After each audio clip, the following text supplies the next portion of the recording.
Oi gente, tudo bem com vocês? Neste vídeo eu vou falar sobre um dos meus livros favoritos de todos os tempos, o meu livro favorito de Jane Austen, que é Persuasão. Eu vou falar aqui sobre essa minha autora tão querida que eu percebi que eu não tenho vídeo nenhum falando sobre ela. E sendo Persuasão um dos menos conhecidos, eu acho que é mais interessante ali começar por ele. Talvez eu faça o procedimento inverso e comece do mais antigo, né? E vá aí retornando, voltando até chegar na Abadia de Northanger.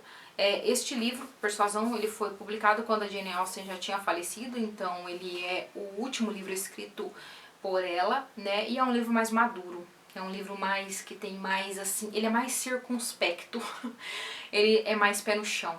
Então nós temos aqui uma personagem que é a minha querida, minha favorita, Anne Elliot, que ela já tem 28 anos e ela perdeu a grande oportunidade de sua vida, né? Quando ela recusou o pedido de casamento do capitão Fitzwilliam Wentworth. Mas quando ela recusou o pedido de casamento do Fitzwilliam, né, há 8 anos, e ela, ou seja, ela era uma jovencita de 20 anos, ele não era ninguém ainda, ele era um homem pobre, ele era um daqueles terceiros filhos, né, que não vão herdar nada quando o pai morrer, então vai tudo para os irmãos ou coisa do tipo, e ele não teria nenhuma fortuna nem nada, e ela era uma Elliot, ou seja, filha de uma grande família, né, o pai dela e a irmã, ela é órfã de mãe, né, mas ela tem o pai e a irmã, que são duas figuras assim pitorescas, duas figuras muito engraçadas e ridículas, né? Porque o pai dela, ele é um homem muito bonito. A irmã dela também, a irmã mais velha.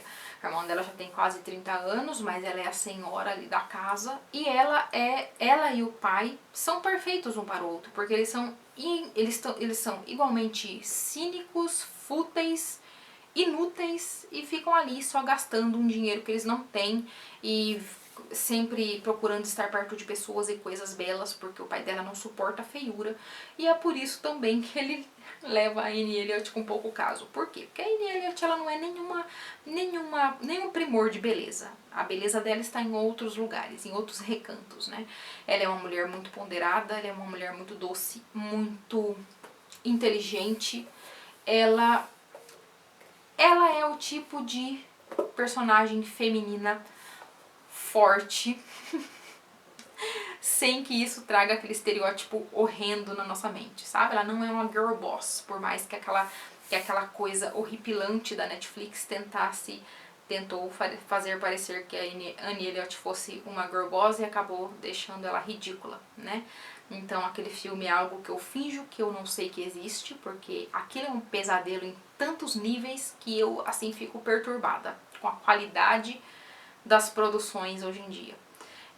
Que a gente já meio que entra num outro assunto, que é a tentativa grotesca que hoje em dia os contemporâneos estão tentando fazer de consertar obras clássicas, não é mesmo?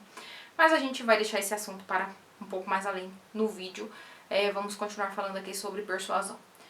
Pois bem, o pai e a irmã da Anne Elliot e ela, por consequência, porque ela mora com eles ainda, eles estão ali na bancarrota. Eles acabaram de perceber que eles têm montes de credores, montes e montes de credores que estão cobrando as dívidas, porque afinal de contas, quando a mãe da Anne era viva, ela ainda colocava um freio no marido fútil dela. Quando ela morreu, ninguém esteve ali para colocar um freio e o homem só foi dilapidando a fortuna em sua vida vã, em sua vida fútil, né? E a Anne Elliot, ela é super a favor de vender tudo que eles têm para pagar as dívidas, mas o pai dela não quer nem ouvir falar no assunto. Então, a solução que eles têm é alugar aquela casa, mas só para uma pessoa bonita, né? Porque o Sr. Elliot detesta gente feia, preconceituoso. Ele quer alugar a casa dele para uma pessoa que seja devidamente bonita, então ele quase cai para trás quando o conselheiro dele lá fala pra ele, olha, tem um capitão, né, tem um senhor que vive no mar, que ele tá muito interessado em alugar sua casa. E o senhor Elliot fica chocado, porque pessoas que trabalham no mar geralmente são feias, porque ficam ali naquele sol, na água do mar salgada, na cara, não tem um creme, não tem um inodê, não tem nada do tipo, então ele fica perturbado, né, que vai ter gente feia andando na casa dele. Mas daí o fulano lá, o conselheiro, vai assegurar pra ele que essa pessoa, ele não é assim tão feio. E outra coisa, ele é uma pessoa que tá assim, implorando pela honra de morar em Kellynch Hall, né? E não é quem vocês estão pensando, não é o Sr. Fitzwilliam. Fitzwilliam? Eu tô confundindo, daqui a pouco eu tô falando Fitzwilliam Darcy. Não, Frederick Wentworth. Eu tô falando Fitzwilliam. Meu Deus, não. Capitão Wentworth é o Diane, não é Fitzwilliam. Fitzwilliam Darcy, não é esse. Capitão Frederick Wentworth, não é esse que vocês estão pensando, tá? Ele não é ele que tá tentando alugar a casa. Mas ele está conectado, porque quem está tentando alugar a casa é o marido da irmã dele. O marido, a irmã dele e o marido vão querer morar ali. Então, o capitão Frederick Wentworth vai obrigatoriamente viver ali na casa que era da Anne. Porque o pai e a irmã da Anne decidem ir para Bath, que é essa cidade muito famosa nos livros da Jane Austen, que é uma cidade marítima, né, que a galera ia lá tomar uns banhos para melhorar a saúde, coisa do tipo. Além disso, Bath também é uma cidade, assim, que tem uma vida social muito intensa, né, então a Anne fica tristonha, porque na verdade ela queria que eles alugassem uma casinha ali no meio do nada, ali perto de Kellynch Hall, para ela poder ficar ali de boa, né. Além dessa irmã mais velha, que é a Elizabeth, ela tem também uma outra irmã do meio, Mary, ela meio que se casou com um fazendeiro muito rico e ela tem uns filhos lá. E o pai dela, ele fica mais ou menos agradado porque a Mary casou com alguém de posses, porém ela tem se tornado uma pessoa mais rústica, né? Então isso mostra na aparência dela que se tornou uma pessoa mais rústica. Logo, o pai da Anne, ele trata a Mary com pouco caso também. E a Anne acaba ficando ali, aquela pessoa que é solteira e que não tem muito quem goste dela, fica ali indo de uma casa para outra e tal. Naquele momento, há 8 anos atrás, quando a Anne recusou o capitão Frederick Wentworth, ela o recusou por conta de um conselho de uma amiga idiota. Da amiga da mãe dela, que meio que adotou a Anne ali pra ficar uma figura materna pra ela, e ela fala assim, pra ela não aceitar o capitão, porque ele não tem posses. E usando o conselho da amiga, mas não apenas o conselho da amiga, a Anne acaba recusando o capitão. Então, 8 anos depois, os parentes dele estão alugando a casa que costumava ser de Anne, e ele também vai vir passar ali uns tempos, ou seja, vai ter uma torta de climão ali desses dois que podem ou não podem ser apaixonados, porque a gente sabe que a Anne ainda é completamente apaixonada por ele e ela tá perturbada com esse momento do encontro e ela sabe que ela fez errado, assim, mais ou menos, porque a Anne, ela, apesar de todo mundo achar que ela recusou ele porque ele era pobre, na verdade ela recusou ele para dar-lhe alguma condição de ser alguém na vida, né? Como a gente não pode negar, e Jane Austen não nega isso em nenhum momento de seus livros, o que a faz uma escritora exímia e maravilhosa, a contraparte econômica de um relacionamento ela é essencial, então não existe um romance sem um dinheiro, porque, sejamos francos, todos temos que viver, não é mesmo? Então aqui, em Jane Austen no geral, nunca vamos ter arroubos de, oh meu Deus, eu vou ser pobre junto com você porque eu te amo e não importa se a gente vai ser dois maltrapilhos no meio da rua. Não tem disso, nunca tem disso. As pessoas precisam de dinheiro, principalmente nessa sociedade tão estratificada em que empregos eram uma coisa para classes muito subalternas e que era muito aquém da honra dessas pessoas da nobreza, né? Então, temos aqui a Anne Elliot pensando que o Frederick Wentworth e ela não seriam paupérrimos. Então, se eles se casassem, eles não teriam nenhuma chance. Então, o que ela faz é pelo bem de Frederick, ela rompe o noivado e ele vai todo emputecido a cara, vai para o mar e faz sua fortuna lá. E agora ele volta bonitão e rico, né? E ela continua ali, uma solteironinha que acabou perdendo o vício da juventude. A Jane Austen, ela não tem piedade, né? Ela destrói os personagens dela.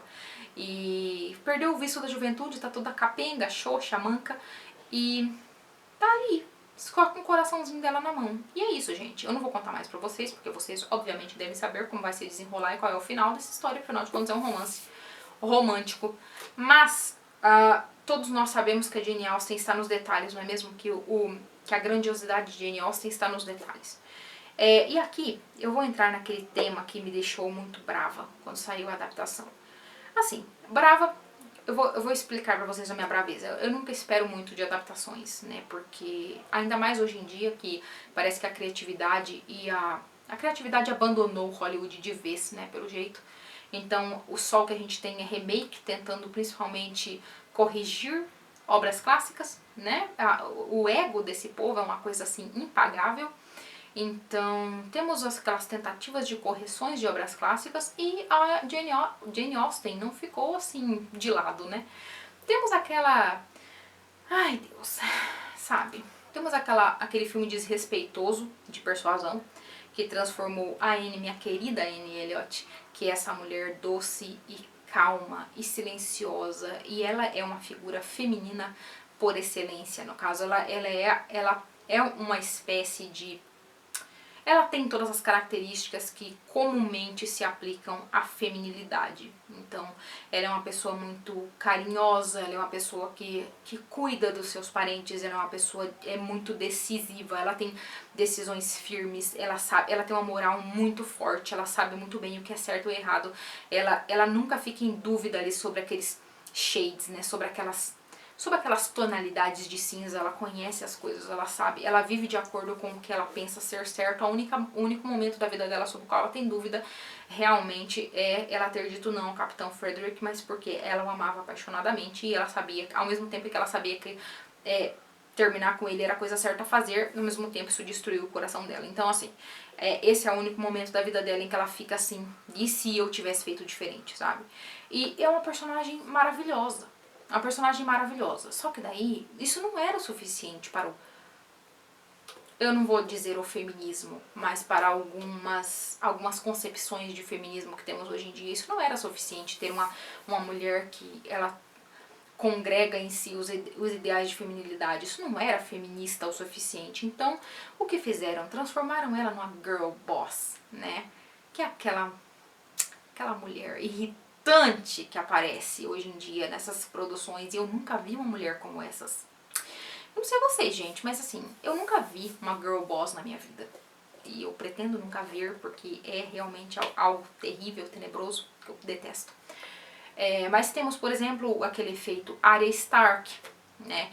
Temos aquele efeito, o efeito Sansa Stark, que no caso das Crônicas de Gelo e Fogo, né, que a Sansa Stark sempre foi vista como sonsa. Por quê? Porque ela era sensível, ela era feminina, ela gostava de romances de cavalaria, ela sempre foi vista como uma imbecil, enquanto a Arya, que era psicopata, assassina, ela sempre era vista como a girl boss, a garota que mata todo mundo e faz acontecer, sabe? Sendo que, né, ou então a Anne Elliot, né, que não era feminista o suficiente para os padrões dos titica de galinha que escreveram aquele roteiro. Então colocaram ela bebendo, ela tropeçando nas coisas, porque quando a mulher tropeça ela fica tão sedutora, não é mesmo, gente? Vocês não gostam? E assim, tropeçando e passando vergonha e várias coisas, e ouvindo sei lá, um quarteto de cordas dentro do quarto, aparentemente, porque não tinha vitrola naquela época, ela gostava de ouvir música sozinha, então talvez fossem as músicas que tocavam na cabeça dela, vai saber, né? Ou coisas desse tipo. E fizeram essa tentativa de consertar a obra de Jane Austen. E também teve o efeito Fleabag, né? Porque ele meio que foi feito ali na época que saiu Fleabag, que é uma série que eu amo, mas que foi feita algumas vezes antes, eu entendo, né, aquela quebra da quarta parede e tal. Mas em Fleabag tem um motivo de ser. Enquanto numa adaptação de Jane Austen de Persuasão é a coisa mais ridícula que alguém poderia pensar. Na verdade, eu não sei nem se alguém pensou. Talvez tenham colocado no papelzinho, jogado pra cima e sorteado a ideia mais espatafúrdia que eles tiveram. E assim, fica a minha ausência completa de recomendação, não recomendo nenhum. E até hoje... eu nunca vi uma adaptação de Persuasão que fosse boa o suficiente, sabe? Porque geralmente as adaptações, meu Deus do céu, o que eles fazem com a minha Anne? Mas eu deixo aqui a minha indicação desse livro, que ele é maravilhoso.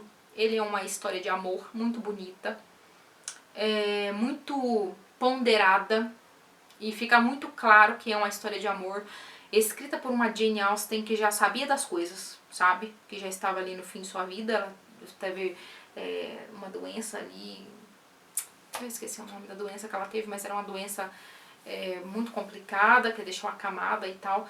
Então ela era uma pessoa assim que já tinha passado por algumas, né, já tinha se apaixonado, pelo que dizem nas biografias dela. Então ela sabia muito bem como é que andava o andar da carruagem, né? Então aqui temos esse livro que para mim é o melhor da Jane Austen. Geralmente ele ficava no pódio ali junto com Emma, porque é outro livro que eu amo.